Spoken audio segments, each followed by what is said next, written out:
বক্তব্য রাখবেন ইসলামী আন্দোলন বাংলাদেশের সংগ্রামী সিনিয়র নায়েবে আমির আলহাজ হযরত মাওলানা মুফতি সৈয়দ মোহাম্মদ ফয়জুল করিম শাইখে চরমনাই।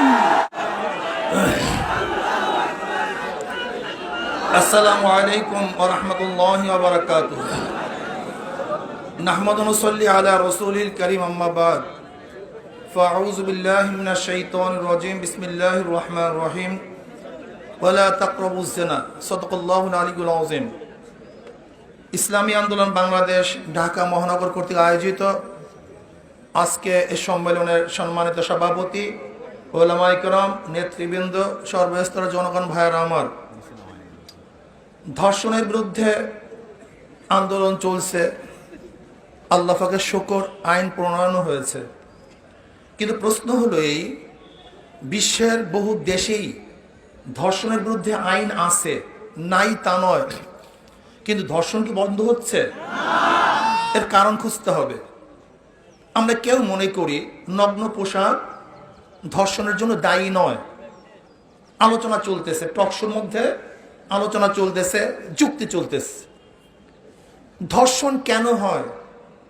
আমরা একে অপরকে বিভিন্ন যুক্তি পেশ করতেছি, কোরআনও যুক্তি পেশ করছে। আমি মনে করি বাংলাদেশ সরকারের উচিত একদল মনোবিজ্ঞানী তাদের মাধ্যমে গবেষণা ভিত্তিক কিসের জন্য ধর্ষণ হয় সে উদ্ঘাটন করে সেই পথকে বন্ধ করা। মনোবিজ্ঞানী বাংলাদেশে আছে। যদি নগ্ন পোশাক পুরুষদেরকে উত্তেজিতই না করে তাহলে এই পোশাক দায়ী না। আর যদি মনোবিজ্ঞানীরা বলে না এই পোশাক পুরুষদের উত্তেজিত করে, তাহলে নগ্ন পোশাক দায়ী হবে। দেখেন, আজকে আপনি ভারতের, যার দিকে তাকানো যায় না এমন সিনেমাও চালু রাখবেন আর ধর্ষকদের ফাঁসির আইন করবেন।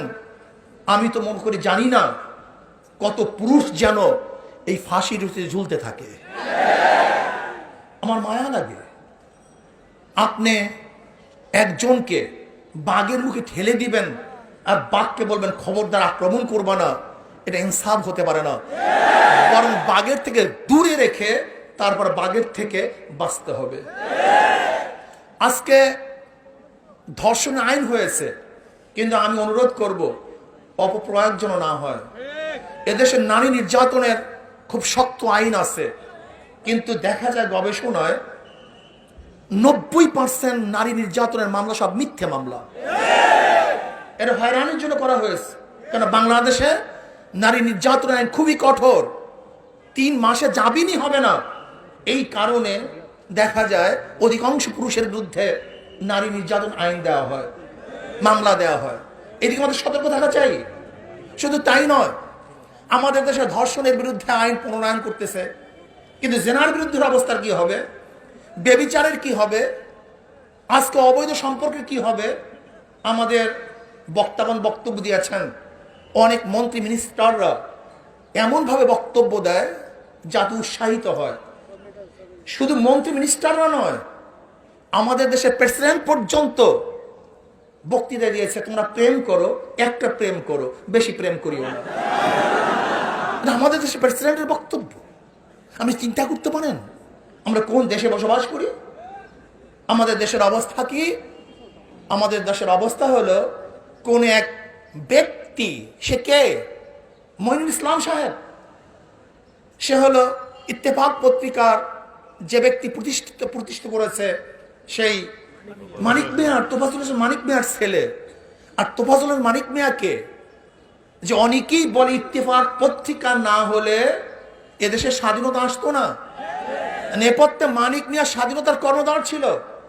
শেখ সাহেব তাঁর কাছে বসে থাকতেন, অর্থায়ন করতেন, মানিক মিয়া বুদ্ধি দিতেন, পত্রিকায় ছাপা করতেন স্বাধীনতার পক্ষে হাজারো খবর।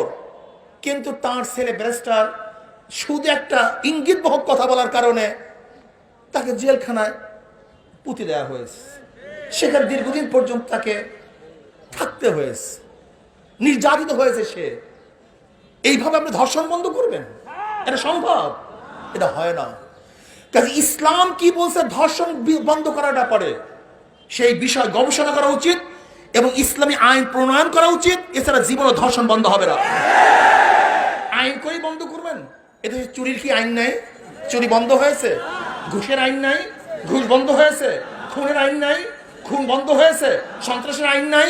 সন্ত্রাস বন্ধ হয়েছে। নারী নির্যাতনের আইন নাই? কিন্তু নারী নির্যাতন বন্ধ হয়েছে? হবে না, সম্ভব না, যতক্ষণ পর্যন্ত চরিত্র গঠন না করবেন। এর জন্য আমি বলবো, চরিত্র গঠন করার ব্যবস্থা গ্রহণ করেন। আপনি মতিঝিল আইডিয়াল কলেজের থেকে নারীদের থেকে মহিলাদের ওড়না খুলে দিবেন আর আপনি ধর্ষণ বন্ধ করবেন, এটা কোনোদিন সম্ভব না। এরপর আসেন, আজকে সিলেটে থানায় নিয়ে আমার বাংলাদেশের জনগণকে হত্যা করা হয়েছে। রায়হান ছোট্ট একটা শিশু বাচ্চা, ও ক্রন্দন করতেছে। ও বড় হয়ে হয়তো বা ওর বাবাকে আর কোনোদিন বাবা বলে ডাকবে না। কিন্তু আমি প্রশ্ন করতে চাই, ওই শিশু বাচ্চার কি অন্যায় ছিল, কি দোষ ছিল? ওর বাবাকে কেন হত্যা করা হয়েছে? আমি মনে করি ওই রায়হানের বাবাকে হত্যা করা হয় নাই, বাংলাদেশের প্রত্যেকটা যুবককে হত্যা করা হয়েছে, প্রত্যেকটা নাগরিককে হত্যা করা হয়েছে। বাংলাদেশের হাজারো কোটি রায়হানের বাবাকে হত্যা করা হয়েছে। কাজে বিচার করতে হবে। আজকে সেই কক্সবাজারে সেনাপতিদের এক সদস্যকে হত্যা করা হয়েছে, কিন্তু আজ পর্যন্ত কার্যকারী ভূমিকা আমরা দেখছি না। আবরার হত্যা হয়েছে, বাংলাদেশে অনেক আন্দোলন হয়েছে, সংগ্রাম হয়েছে, কিন্তু আবরারের খুনিরা আজ পর্যন্ত হাসতেছে, পরীক্ষা দিচ্ছে, কিন্তু ফাঁসির রশিতে এখনো ঝুলতে আমরা দেখি নেই। আপনারা দেখেছেন এই মাত্র গত সপ্তাহে মাগুরাতে শান্তিপূর্ণ এক মানববন্ধন, যেখানে ছিল না মিছিল মিটিং, যেখানে ছিল না কোনো খুন খারাপি, অত্যাচার, অবিচার, যাদের কাছে লাঠি ছিল না, না গজারি ছিল না, পিস্তল ছিল অবৈধ, সে আমাদের মিছিলের উপরে, সেই মানববন্ধনের উপরে মাগুরার ছাত্রলীগের সভাপতি আক্রমণ করেছে, রক্তাক্ত করেছে আমাদের ভাইদেরকে। বাংলাদেশে যারা ধর্ষণ বিরোধী আন্দোলন করেছে তাদের উপরে যারা আক্রমণ করেছে, আমি মনে করি তাদের উপর আক্রমণ করা হয় নাই, বরং ধর্ষণের পক্ষে তারা আক্রমণ করেছে। আপনারা দেখেছেন মাত্র 2 দিন আগে লালমোহন ফরাজগঞ্জ ইউনিয়নে হযরত মাওলানা তুফাইল আহমদ সাহেব, তিনি চেয়ারম্যান নির্বাচনে অংশগ্রহণ করেছেন। আওয়ামী লীগের দাবি কি ছিল? উড্ডয়ন করতে হবে, রাখতে পারবে না।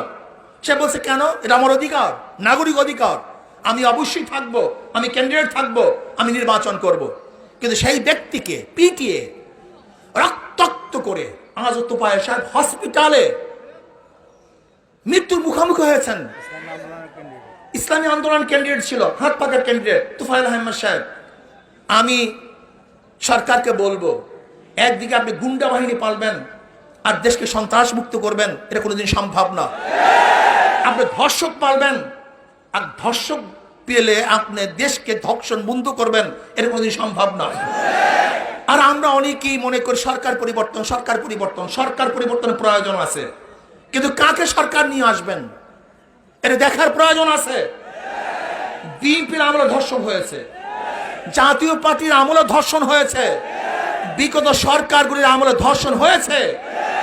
এরা ধর্ষণকে প্রতিরোধ করতে পারবে না, বরং এমন এক সরকার বসাতে হবে যারা ধর্ষণ করে না এবং ধর্ষণের প্রতিবাদ করবে, ধর্ষণকে বন্ধ করবে।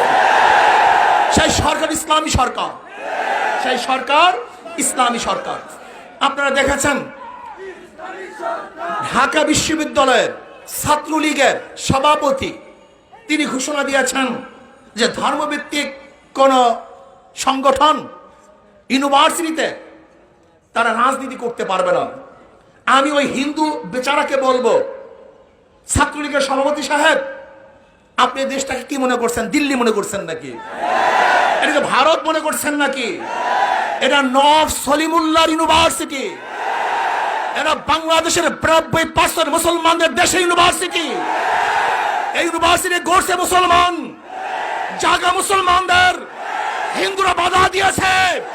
কাজে ইউনিভার্সিটিতে কোন ধর্মভিত্তিক সংগঠনকে কেউ যদি বাধা প্রদান করে, ওর আঙ্গুল ভেঙে হয়ে হবে, হাত ভেঙে হয়ে হবে, চক্ষু ফিরে যাবে ইনশাআল্লাহ।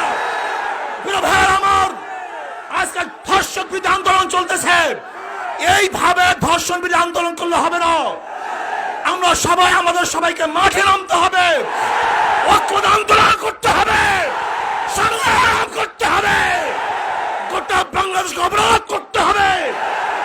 যদি আমরা অবরোধ করতে পারি, আন্দোলন করতে পারি, তাহলে ধর্ষণ মুক্ত এক বাংলাদেশ আমরা দেখতে পারবো, খুনি মুক্ত এক বাংলাদেশ আমরা দেখতে পারবো, আমরা জেনা মুক্ত এক বাংলাদেশ দেখতে পারবো। আজকে ধর্ষণের বিরুদ্ধে আন্দোলন চলবে, কিন্তু জেনা বেবিচার চলবে, তাও হতে পারে না। একজন মেয়ের সাথে সম্পর্ক থাকে, যতদিন পর্যন্ত সম্পর্ক থাকে খুবই ভালো, যখন সম্পর্ক নষ্ট হয়ে যায় অমনি গিয়ে সেই মেয়ে ধর্ষণের মামলা আটে।